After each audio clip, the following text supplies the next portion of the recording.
ነው የምንኖረው ሰዎች ደግሞ እንደ አይን ቀለማችን ጸባያችንም ይለያያል አንዳንድ ሰው ዝምተኛ ነው አንዳንድ ሰው ነገረኛ ነው አንዳንድ ሰው ሰላማዊ ነው አንዳንድ ሰው ስሜታዊ ነው አንዳንድ ሰው ቁጡ ነው አንዳንድ ሰው ረጋ ያለ ታጋሽ ይሆናል እንደዚህ አይነት ሰዎች በዙሪያችን አሉ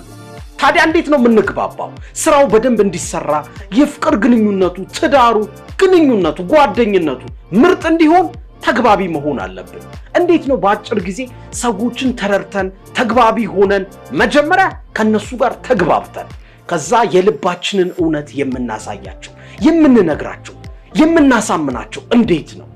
በጣም ወሳኝ ቪዲዮ ነው ምክንያቱም ኮሚዩኒኬሽን ከሰዎች ጋር ተግባቢነት ትልቅ ስኪል ነው ትልቅ ክህሎት ነው ብዙዎች የሚሊየን የቢሊየን ሀብት የገነቡበት ነው ትዳራቸውን ያሳመሩበት ነው ደስተኛ ያደረጋቸው ነገር ነው ተግባቢ መሆን ሰዎችን የማሳመን ጥበብ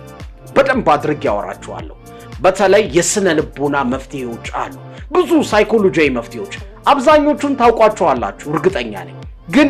ቀለል አድርጌ ስለማወራችሁ ለመተግበር ይመቻችኋል